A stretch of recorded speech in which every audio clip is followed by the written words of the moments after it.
You're listening to the 49 Carats Podcast, a 49ers Goldmine production with Stephanie Sanchez.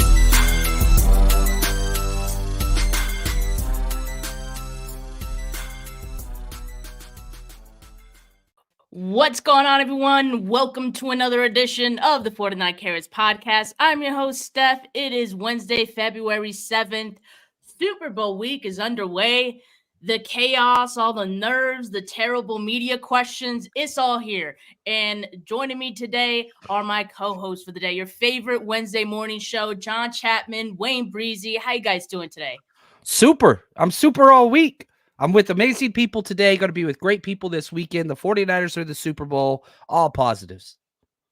Super is not the word, Steph. I just want to congratulate you because you have taken the hardest working person in show business to another level when you're getting acknowledged not by just the general manager, but Nick Bosa himself. Ladies and gentlemen, give Steph Sanchez the greatest standing ovation that you've ever done before. I'm so proud of you, Steph. It was good to be with you at the Senior Bowl, and just keep putting out that hard content and that great work that you're doing, Steph. I just wanted to commend you. Man, I appreciate both of you guys. Like, seeing how hard everyone, like all the 49ers content creators are awesome. Like, I'll just say this. I think 49er fans, like, we're all very spoiled, and I'm a content creator, but I enjoy the content of all the other 49ers content creators as well. And there's a lot of great stuff out there. You mentioned it, Wayne. We were out at the Senior Bowl.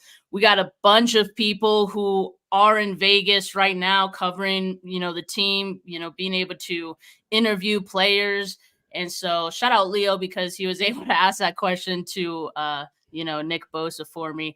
That's pretty awesome. But yeah, man, I mean, there's so many great content creators, and that makes me want to work harder too, because I see all the hard work of everyone else. And man, it's a grind. It's a grind for real. But look, we got a fun show today. We're talking about the 49ers' last game of the season. We know that for a fact. This is the 49ers' last game of the season. There's only two instances where fans may know that it's the team's final game of the season. That's either week 18, if your team didn't make the playoffs and you know it, or your team made it to the Super Bowl. They made it all the way. So we know for a fact this is the 49ers' last game of the season.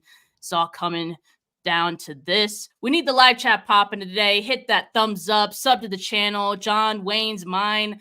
I'm 10 away from 3K. Wayne, I know you just hit 5K. We appreciate your guys' support, so keep it coming. Really appreciate it. Guys, like there hasn't been too many stories to really come out of this like Super Bowl week. I suppose like that's a good thing. The only thing we've been tracking since Monday is this whole Fieldgate situation, that soft field at UNLV. There have been a lot of updates since that initial report that happened on Monday. And so just to recap for those of you who aren't glued to Twitter like myself and some of us, Monday morning, the report came out from CBS that 49ers were unhappy with their practice field. It was just a little soft for their liking. Monday afternoon, Roger Goodell conveniently held his State of the League presser. He actually moved it to Monday, which I learned afterwards from Mike Silver's article. He moved it to Monday. It's usually held later in the week. And get this, it was invite only, which it's usually not. So it was like this very exclusive thing, I guess. But of course, Goodell was asked about the field at UNLV and said he had 23 experts sign off on it, basically. And they all deem it playable. So then Monday night, of course, Kyle gets asked about it, and, he kind of brushes it off. He didn't make a big deal of it. He said, it is what it is. Field is improving every day, and we'll keep practicing there. So then the latest update we got was Tuesday morning. Mike Silver put out an article, as I said, and in it, he said the 49ers are likely to move their Thursday practice, which is their most vigorous of the week, to the Raiders practice facility. And that is where the Chiefs are also practicing. So the 49ers going to make a schedule change, to their day to make it work. They don't want to inconvenience the Chiefs at all in their schedule. So the 49ers, I think, are going to get there a little earlier so they can practice there and not have to be an inconvenience to the Chiefs at all. So it seems there's at least some solution to this whole thing. But my God, what a freaking mess. It's a lot. And, when you prepare for a game, you want to remove all the variables as possible. Having said that, as a coach, as a player, you prepare your team for things that are going to go off schedule. That's just the way that it is Super Bowl week. So from a coaching standpoint, I don't think it's a big deal. From a player standpoint, I don't think it is either. From media, people are just, there's anything that they can get their hands on, they're going to run with it right now. So I'm one of the few, perhaps, that I don't think that this is really a big deal. If you're playing Bill Belichick and you had to share the same practice venue, that'd be a huge deal. Just watch out for cameras, but you're not. So it's not a big deal to me, in my opinion. I don't know. Maybe I'm in the minority on this one. No, I agree with you, John. Like, it's adversity, and you find a way to get over it. And so, like, how cool will the story be? Yeah, man, they didn't even give us a practice field. We still whipped the Chiefs' tail, right? And so, look, it is what it is. I like the fact that Kyle Shanahan kind of put out that statement and said it is what it is, because that's what it is. Like, there's options to deal with it. And it's unfortunate that the 49ers have to go through those options when it's just another distraction. But I'd rather this be the distraction than a player going out, getting drunk, getting whatever, being away from the I'd rather this be the distraction and it be focused or shifted on the NFL. But at the end of the day, the 49ers are who they are. I'm sure that they'll be ill-prepared for this game, and they're not going to let what happened in Super Bowl 54 happen in Super Bowl 58. I'm going to put that out there right now. Same thing won't happen. And so the Niners will be well prepared for this game. Yeah, and like you said, it's unfortunate for the 49ers, yes, but it is what it is. Mm-hmm. It's inexcusable for the NFL, like, also, yes. And their handling of this has been, like, pretty... It's terrible. It's pretty terrible. Like, you're a multi-billion-dollar, business, you can't even get fields right. That seems like a big part of your business. Right. It should be. But, yeah, I'm glad that Kyle Shanahan basically made it a nothing burger. You don't want it to be a distraction. The players shouldn't have to think about it. They shouldn't have to get questions about it, all of these things. So I'm glad Kyle shut it down, even if internally, even if inside he was like, I am a little nervous about it. As long as he doesn't show that to his players or anything, I like that because I think it's good. Speaking of Kyle, we usually talk about uptight Kyle could be in pressers and, how conservative he can be at times in games. We got tipsy Kyle on Monday, and he definitely seems to be having fun, taking it all in. I know some people took issue to that, like how dare the leader of this, team be drunk. I don't have a problem with it. I like him showing this side of him just because he's usually the opposite. And I do feel like, I don't know, maybe it could mean we see a more loose Kyle on Sunday for game day, right? Don't give me loose Kyle. Give me focused Kyle. Give me angry Kyle. And if he has to drop a few brewskis back before the game, give me that Kyle too. Look, tipsy Kyle, saucy Kyle, whatever Kyle you want to call him, high Kyle, it doesn't matter. He answered those questions like a mother freaking champ. Like Kyle can get through the breathalyzer test perfectly. You knew he was tipsy, but you couldn't tell through his messages. Now, the way he sounded, it was a little slurred up. He used a lot of Z's instead of S's and words that had S's with no Z's, but I didn't really care. But I thought when they asked him questions, he was just hammering them questions like it was nothing. You get the question about Brock, knowing that Brock was the guy, like, from day one. That was so cool, right? Because we saw a lot of different quarterbacks come through this system, and Kyle was trying his hardest to get him to work. That's why I keep saying that this Super Bowl is going to be different, because when have we had our head coach talk about his quarterback being the guy? When did he ever mention any other quarterback, like, just being that guy? And so, like, he's confident. And when Kyle is confident, that means the trust level is on 100. That wasn't alcohol talking. That was Kyle Shanahan being as honest as he can. For the first time, I thought we got honest Kyle. So, yeah, I was cool with it. I'm hoping Kyle comes to the game just guns blazing and don't look back, pedal to the metal, twisted metal, whatever it is he needs to do to get through this game, because we know what fourth quarter Kyle It's like, and I guarantee you the Niners will be looking pretty good for 3 quarters. It's that fourth quarter. Can Kyle get over that hump? And we'll find out. I don't know. He'll have to go into halftime, drop a few, Michelob lights or something like that and keep it moving. I love it, man. Kyle's definitely a Michelob guy. Take that for whatever you will. I don't mind it at all. And I think it shows the team, like, look, this stuff's not serious. Like, it's not. You see the type of questions that have been coming out. I mean, a lot of it's just a joke. The NFL is going to do everything they can just to keep the eyes on them for this entire week, and I get it. As long as, they're not talking about the field or, whatever else. Yeah. But, like, no, there's no issue with this at all. One, he's not a player. And two, it shows this part's not serious. It's just really, really not. And credit to all the people that are out there working, trying to make it serious and trying to get good quality interviews out there. But that's like half the people. The other half are out there just as a joke and, doing whatever. And it's frustrating. But I think Kyle kind of showed everybody this stuff is not serious. It doesn't matter.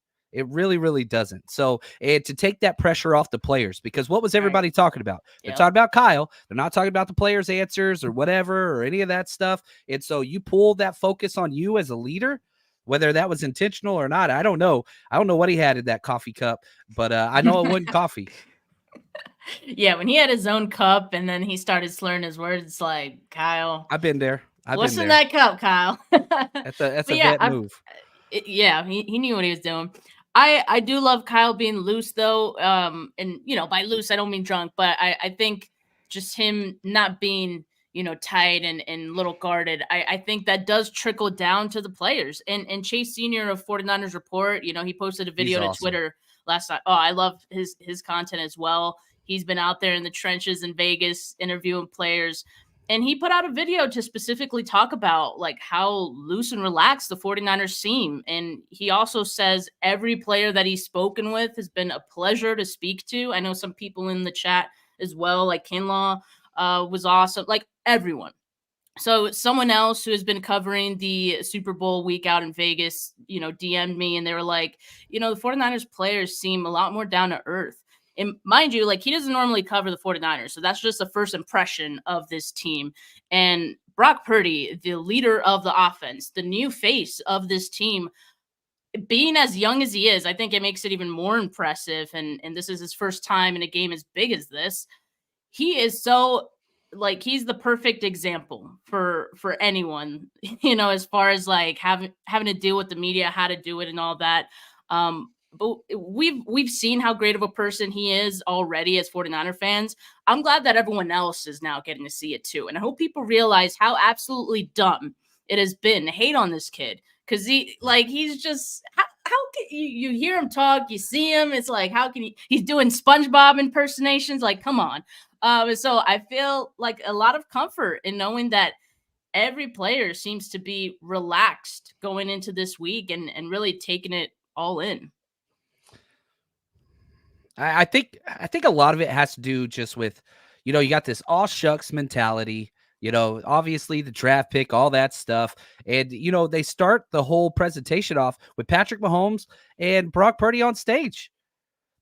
Talk about two diametrically opposed personalities, storylines to get to the NFL, talent structure. I mean, just everything is just completely different.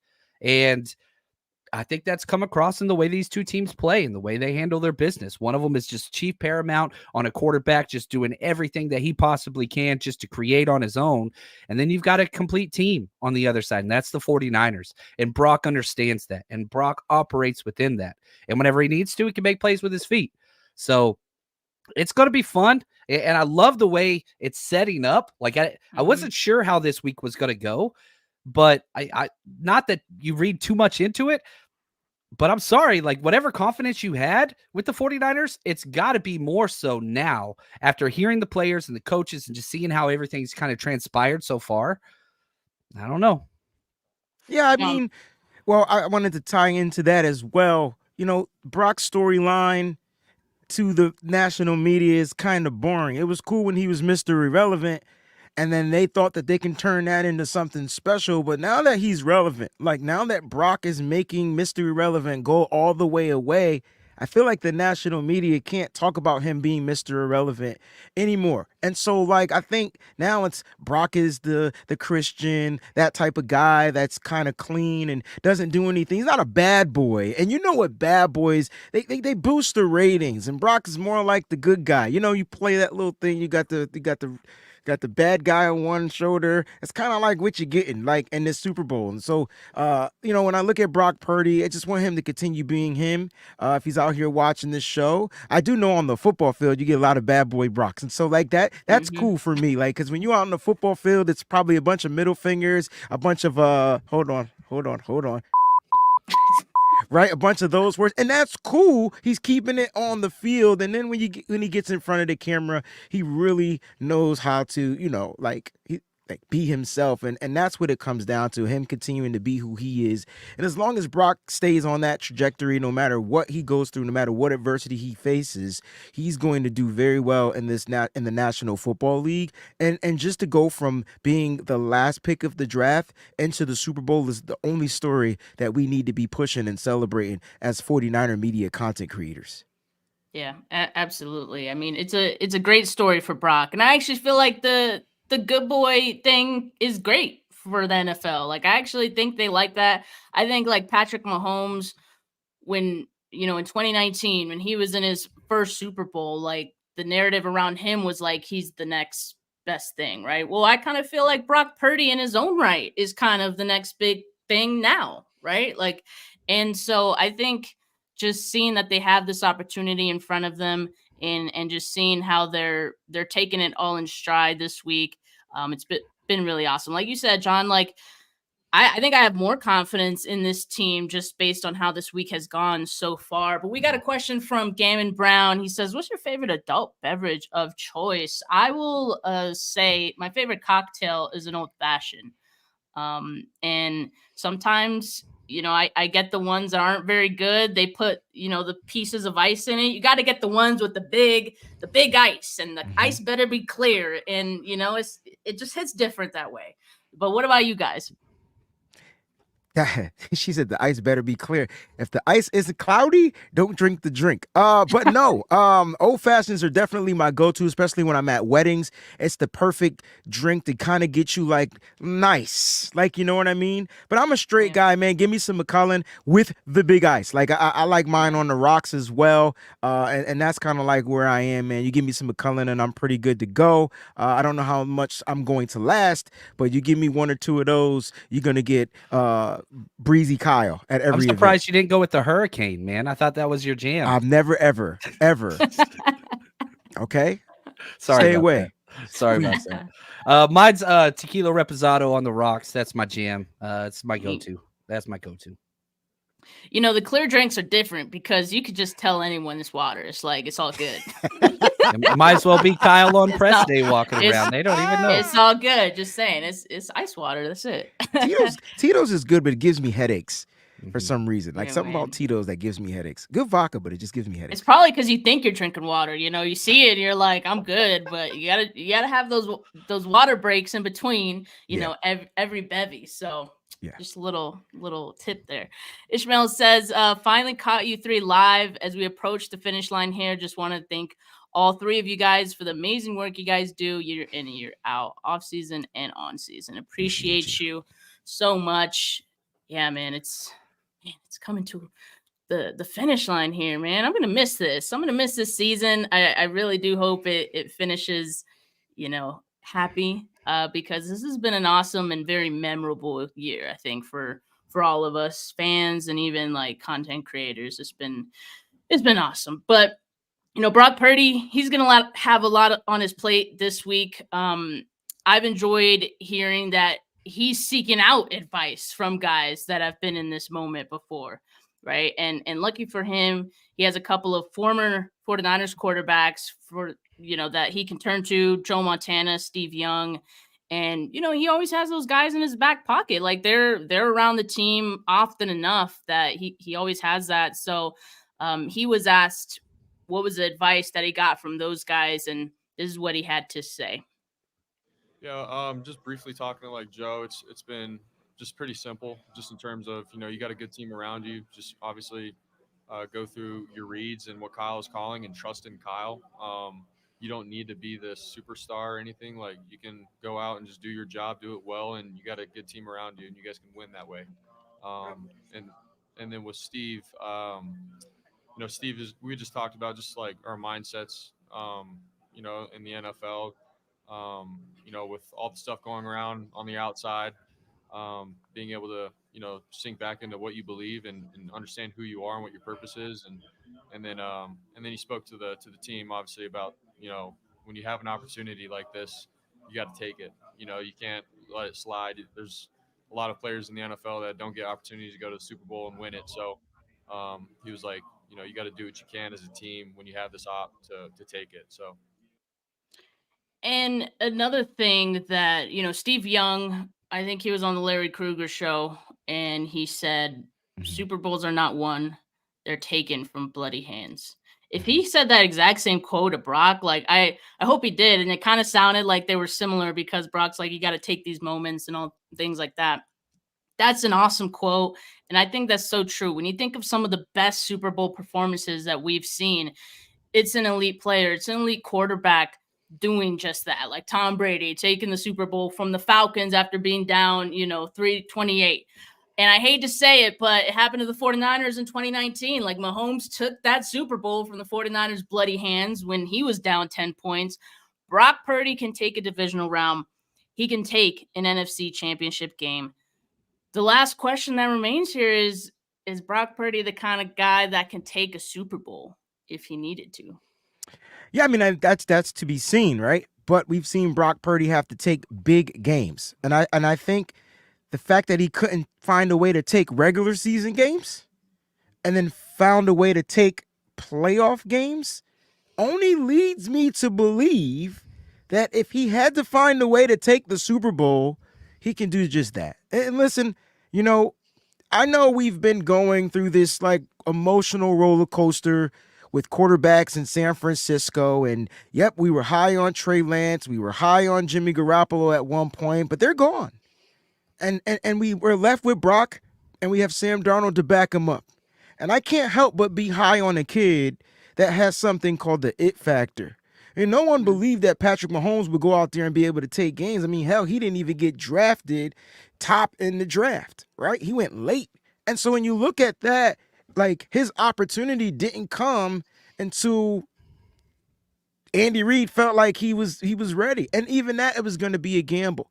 And even the same thing is happening for Brock Purdy. Brock Purdy got thrown into the fire. In every game, he found a way to be molded into something that was going to be great. Now, did he struggle in some games? Absolutely. It's the NFL. Great defensive coordinators are going to put out great defensive plans, and they're going to try to take away the quarterback. You do it in every game. But Brock still finds a way to triumphant that, right? He finds a way to be triumphant over those type of situations. So when I look at Brock Purdy, he just has this gift to where none of this stuff, none of the pressures, none of the grit, none of it matters to him. So when Steve Young says, games are taken, let's just keep, this might not even have to be a situation to where the game has to be taken. Let's just keep it a buck. Because if it starts at the top with Kyle Shanahan, he's going to come in there and look to be the bully again. And I think this is the game that he's been saving up to do so. I'm talking about running the ball. I'm talking about being dominant offensively. I'm talking about finding ways to do so. But God forbid this game came down to a situation where Brock Purdy has to take the game. We've seen it against Green Bay. We've seen it against Detroit. And those are two teams that defeated the team that we're playing in the Super Bowl. And I know none of that matters, but I just know that Brock has that, okay, I can take this game. Just give me an opportunity. And so I think Brock is going to be good to go. He wins this Super Bowl. I said it earlier. He'll be in the conversation. Well, not the conversation. He'll be the next quarterback of the 49ers to have a Super Bowl championship. And the only other two are the ones that gave him advice. So just let that sink in for a second. I thought it was really awesome. Just the way the different approaches between Montana and Young, right? Montana trusted Kyle. What did Montana do? He had Bill Walsh, and so like that just fits. It just fits, right? Like you've got elite level offensive coaching and Bill Walsh that worked for Joe Montana. Now, how do you relate that to Purdy? You say, look, man, trusted Kyle. Trusted that dude. He's going to put you in a position to succeed. Then you look at Steve Young, talked about what's your purpose, faith. Everybody knows that's huge for Young. That's huge for Purdy. And you don't know when this opportunity is going to present itself. But whenever you look at Brock Purdy, he's played in 5 playoff games. He's won all 4 that he completed. He's only lost once, and that was whenever he was knocked out the very first series. So you've got to go, and the 2019 Super Bowl was huge. I was there, and it went the way that it did. These are 2 vastly different teams, both the Chiefs and the 49ers. And the biggest discrepancy is Patrick Mahomes versus Jimmy Garoppolo to Patrick Mahomes versus Brock Purdy. CMC wasn't a part of that one, and Trent Williams wasn't a part of that one, and those are huge, but I'm sorry. The difference is number 13 for the 49ers. That's going to be must-see TV, and that's one of the things I'm excited about. I just cannot see Brock laying a dud in the spotlight in this moment. It's not who he is. It's not who he is. And that's what I don't understand, right? Because everyone is like, I can't bet against Patrick Mahomes because he's done this and he's done that. And, he has like, they haven't been the best team in some of the matchups they faced. Personally, I thought the Bills would win. I thought the Ravens would win, on the AFC side. In both of those games, the Chiefs were going up against those 2 teams. And so, yeah, there's that factor of Patrick Mahomes. This Chiefs team is not going to be denied. But you look at the other side, too. Brock Purdy has won all of the playoff games that he's started and finished. Is that not good enough either? I mean, I know this is different because this is a Super Bowl. And again, we don't really know how this is going to play out for Brock. Like you said, I don't think we see Brock lay down because from what we've seen, that's just not him. That's not him. So I think, I don't know. I would like a hot start, and not just a hot start, but keep it. Keep it. And there is going to be an effort from the Chiefs, and there's going to be an effort for Patrick Mahomes to pry it out of your hands. He's going to try to take it because that's the kind of guy he is too. You got to keep it too. And that's why I feel so confident in this 49ers team, because they finally have a quarterback who has that like ice in his veins gene. Like I'm going to take this. So I'm so pumped for this game, but let's get into the game now, right? If I ask you guys what your offensive key to the game is for the 49ers against this Chiefs defense, I think we would all say run the football. Like, do either of you have anything different than that? I mean, I'd say run the football. Right? Okay. It's always run the football. So yeah, it's always. They could put 8, they could put 9 in the box. I think the creativity from Kyle Shanahan is where it comes into play, and the trust that he has in his quarterbacks to make the play. So you're going to be playing another team where at the line of scrimmage, they have a couple of guys who like to get their hands up. So when you see 8 in the box, and you're going to want to throw it a quick screen, I don't think their DBs are going to be the ones that are going to make the plays like in the Ravens game. But, you got to get that ball away from Chris Jones' wingspan, right? And so, listen, I'll take Deebo and a Brock screen with 8 in the box any day. And that will open up the run game. Like, it's just going to open it up. And so you got to find a way to run the ball in this game and stick with it. Like, I don't care if you go 1 yard, 2 yards. There's going to be a breakaway play. The Chiefs aren't the best run-stopping defense, okay? They're just not. So you can run on this defense. Get these linebackers and these linemen. Here's how you run, though. Just outside. Just run outside. Run outside. Get them all the way going across the field, left and right, left and right, left and right. By the time the fourth quarter comes, it's a different Chiefs defense, like John said. They don't have the same makeup as they had in 2019, where they were able to have a little bit of surge on their defense to make some plays to where they forced the Niners to kind of like throw the ball a little bit more. I just think if Kyle sticks to that run game plan, goes east to west or left to right or however you want to say it, I think the 49ers will be large and in charge. Yeah, Chiefs defense 32nd out of 32 teams in EPA against the rush. I mean, it could be had. You could run the ball, and the worst spot, Wayne Breezy nailed it. Outside the left end, the offensive left side. They are the worst in the NFL at defending at that gap. So, man, you attack, jet sweeps, outside toss, crack toss. That's the changeup, outside zone. All those things are available, and you will dictate this game based on running the ball effectively, play action boot off of that, misdirection, all those different things.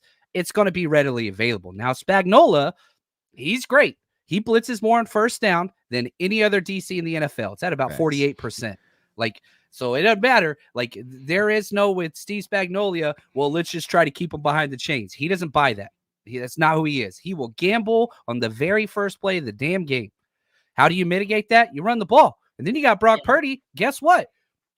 Best quarterback in the NFL versus the blitz. Number one. So run the game, run the game. That's huge. And then you take your shots and you catch them gambling. They're in Vegas. Guess what? The house always wins. Kyle Shanahan got to tax them. Whenever they blitz, you got to make them pay. Yeah. And so, yeah, the 49ers should look to run the football. I mean, we saw how it worked out for the Ravens when they abandoned it in that game. It played into the Chiefs' hands entirely. And the Chiefs should expect the 49ers to want to run the football, as most teams do, right? But I would expect that plan A of the Chiefs' defensive game plan is going to be stop the 49ers from running the football and try to force Brock Purdy to throw. Like, I do think the 49ers are going to have success running the football, but I can see in other moments, like, it's going to be a push and pull, right? Like, this is a chess match. There's going to be moments where maybe it won't work, and then, before Kyle can make adjustments to make it work again, Brock's going to have to make some throws, and he's going to have to make some plays on his own. The problem with that is, and you guys kind of touched on it, Steve Spagnuolo. I mean, this defense is so good, and he has them, I guess, very disciplined, and just the things that he does with them, it challenges quarterbacks, right? Chris Jones headlines at defensive line. Of course, Ladarius Sneed, their premier corner. I would imagine he shadows Brandon Ayuk in this game. As far as McDuffie and Juwan Jennings, again, like Gaiman says here, that could be a matchup we see too. But how might this Chiefs defense give Brock Purdy and this offense problems in this game? I'm talking about the pass game, like specifically, because we talked about, you guys talked a little bit about the blitzing. And I saw something that out of, like, if they're seeing that the offense is running like condensed formations, they like to blitz and attack that, and not only will they blitz with one of their corners, sometimes they send both of them, and probably do some zone on the back end for whatever defenders are left to defend the back end. But how are they going to try to attack this team? I imagine that's kind of part of it, sending corners to blitz. How could the 49ers kind of, circumvent that a little bit? Yeah, the 49ers are going to have to figure out a way just to be more the more aggressive team when it comes to that. Like, Kyle Shanahan's going to have to build in aggressive style play calling to negate their aggressive style defensive calling, because I guarantee you they're going to take the pages out of the Ravens playbook, right? Because if you look at the couple of teams that gave Brock the most trouble, it would be that Ravens defense and the Cleveland Browns defense. Now, the Chiefs defense is built a little different, but I do like their back end. I really do think they have the best secondary out of the two teams. And we're talking from safeties to cornerbacks. I think their secondary is really good. And when you look at, you're not talking much about Trent McDuffie, but he's the wild card to me, because guess who he is? He's their Deommodore Lenoir. All right, so he's the outside guy. He can line up at nickel.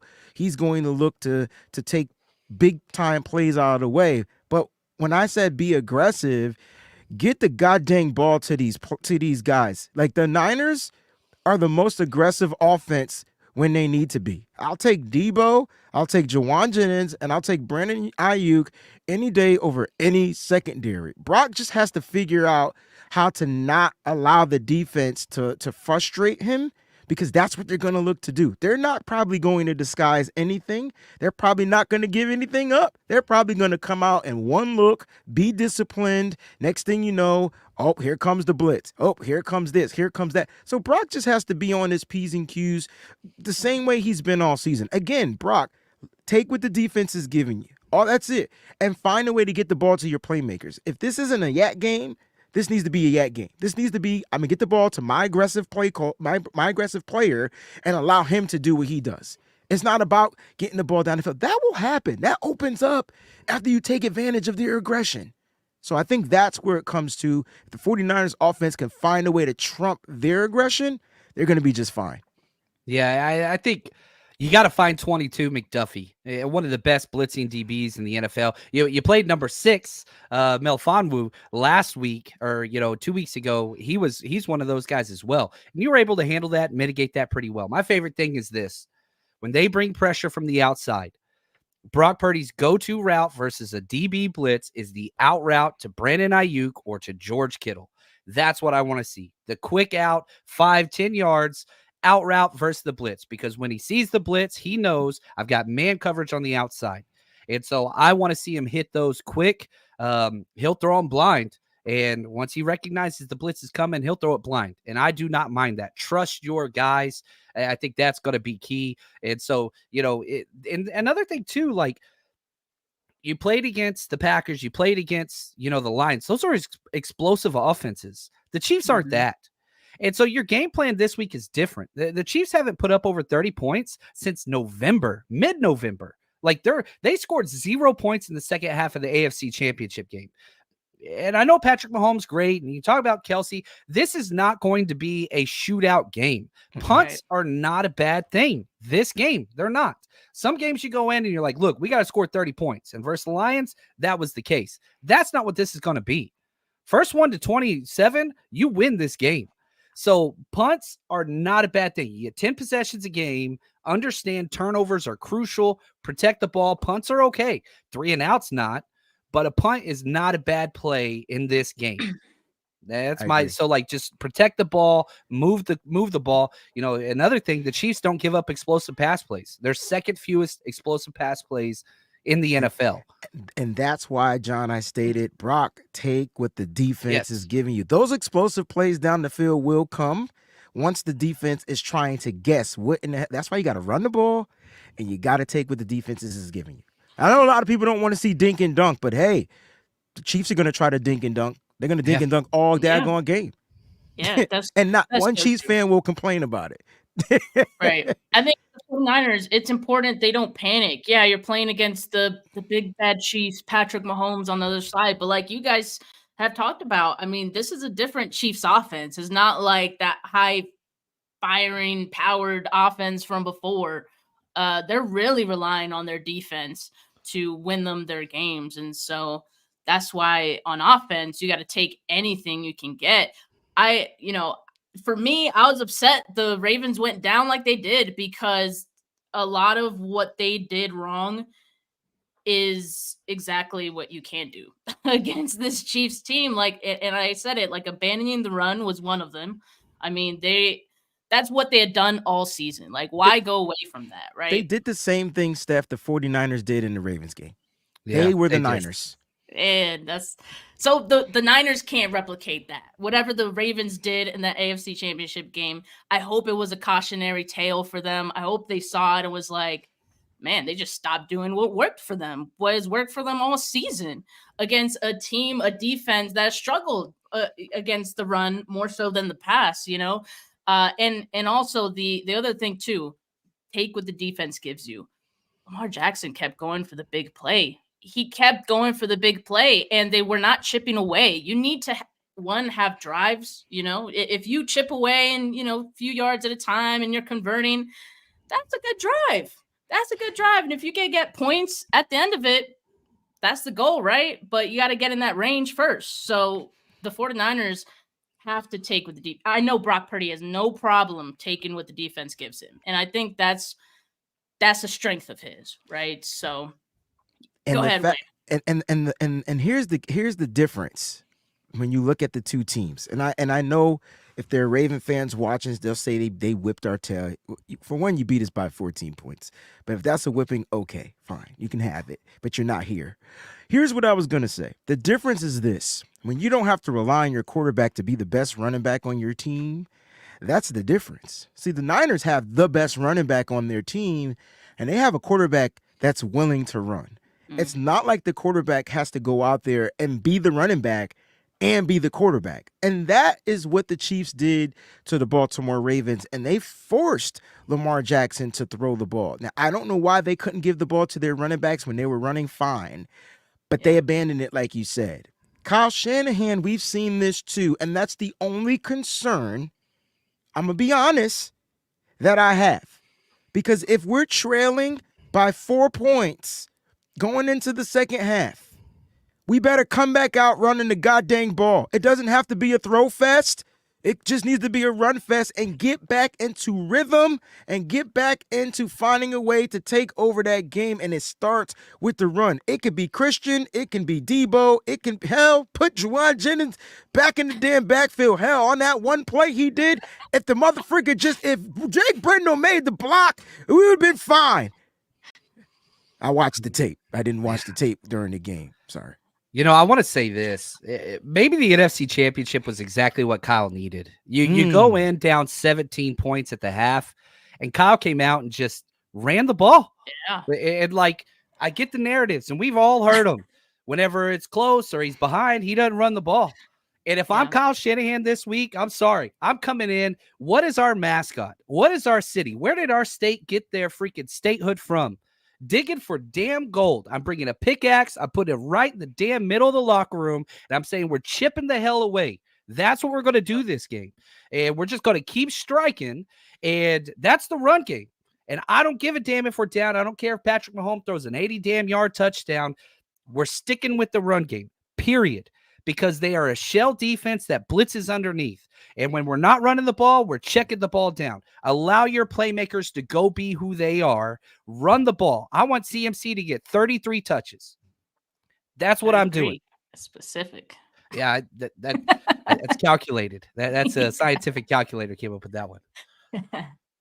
Yeah, man. I mean, there's 3 guys that I want to have the ball in their hands when the chips are down. Brock Purdy, Christian McCaffrey, and Deebo Samuel. Those are the 3 guys that will you to victory if you need it at any given moment. Those are the 3 guys I trust the most on this team. You know what's crazy? If George Kittle and Brandon Ayuk were on the Chiefs team, they would be their number 1 and number 2 targets.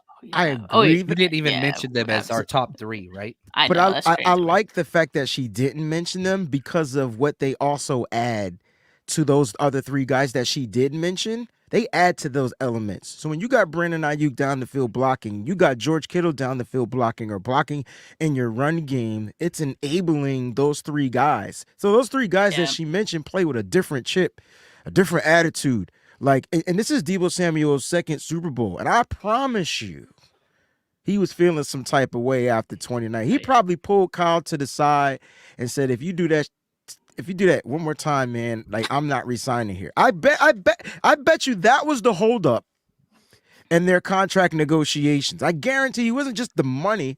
Like, you got to utilize this kid, Deebo Samuel. He's just he plays with a different attitude, and the people, and out of the people that you just mentioned, Steph, when you go and watch this opening night and the second day in Vegas, I'm sorry, their questions were all standing on business. They didn't care about nothing else. Somebody asked Deebo Samuel about him and a couple of the other players being dynamic, and you know what he said? Oh, you mean to say this player and this player and this player too? You forgot to tell. You forgot to, come on, man. It's always personal. Come on, man. Come on. You can't tell me that they not going out there. And I know that they're the favorites, but why do the Niners feel like they're still the underdogs? And it's because of Patrick Mahomes. I guarantee you they're going to go out there playing with chips on their shoulders. Oh yeah. And they need it. I love it. I feel like the 49ers have needed to feel like their backs are against the wall. In a way, they created that situation for themselves, in both playoff games. I would not want to see that happen again in the Super Bowl, but I think there's enough carried over from those games and enough carried over from even the 2019 loss that some of the guys can take into them now and be like, no one expects us to beat Patrick Mahomes just because he's Patrick Mahomes. So, yeah, man, I think the fact that Deebo was the guy they gave the football to coming out of halftime, and then immediately, like, they were moving down the field. 3 They had a straight great touches. man. That's what we want to see. And to me, like, that showed growth from Kyle Shanahan. Like, Big time. It showed growth that even being down, they could make it work. James Welsh says, "Run. You have the best running back in the game and the best ground weapon in Deebo against a weak zone run defense. Control the clock. Keep Patrick Mahomes off the field." Man, yeah. Well, we have plenty more to talk about this game, in the next couple of days here. I know we'll all be in Vegas come Friday. But man, there's a lot more to talk about in this game, but we're going to save it for Thursday. Here's one thing before we leave. One thing that I want to talk about. TickPick projects 60% 49er fans and 40% Chiefs fans for the big game. And yeah, you got to believe it, because for that media night, it was real loud for the 49ers. It was real loud. And I think that's awesome, because I think the 49ers really do feed off of that energy. I think there's certain teams that, do kind of need that extra boost. And I think the 49ers are, they could use that boost. So it's great that the 49ers are going to be in the house. Now, John, I know you got some events lined up for the weekend, so let us know what you got going on. Yeah, if you're coming out to Vegas, we got you. The day before, we're going to be at Chicky and Pete's at the Sahara, but not alone. The legends, Frank Gore and Navarro Bowman, are going to be with us. That's 2 to 8 p.m. out at Chicky and Pete's. It's going to be an absolute blast. That's a great brand new venue. Meet and greet, autographs, all that stuff. Head to 49ersrushroadtrip.com. And then our watch party. I got to tell everybody, we only got like 7 tables left, so it's almost completely sold out. We're going to be in the Link Promenade. It's going to be absolutely incredible. Niners party only. There might be a couple fans from other ones, but we're going to have 450 Niners fans together watching the game. The 49ers asked if they could send out a film crew. It's going to be incredible. Nice. So if you want tickets, do not wait. Do not wait. Head to 49ersrushroadtrip.com. Get those tickets. It's going to be all you can drink, all you can eat. I mean, it's completely covered. It's going to be incredible, guys. It's going to be a great time. You guys know John puts the best 49ers parties, tailgates, all of it together. So make sure you guys check out 49ersrushroadtrip.com if you're trying to party with some other 49er fans out on the strip. That is the place to be. But man, keep it locked with all of us, because we're going to be out there. We're going to be sharing, videos, photos of everything going down in Vegas. Once we get out there, we're going to have a great time. Appreciate the two of you. It's been an awesome season, regardless of the outcome. We'll be here next week to just break down the game and all that. But after that, the season's over, so it's almost close here. But I appreciate both of you guys, and appreciate. Thanks for putting this together, Steph. This was all your thing, Yes, it was. And so it was. It's an honor just to be a part of this and to work with great people all the time. And, the chat's always incredible, but thank you, Steph, for, reaching out and making this a thing. Appreciate you guys. We appreciate you for sure. All right, y'all. Well, make sure you like this video if you haven't yet. Make sure you subscribe to the channel if you haven't yet. Not just mine, but John and Wayne's as well. But for now, have a great rest of your Wednesday, folks. Peace. You said it right.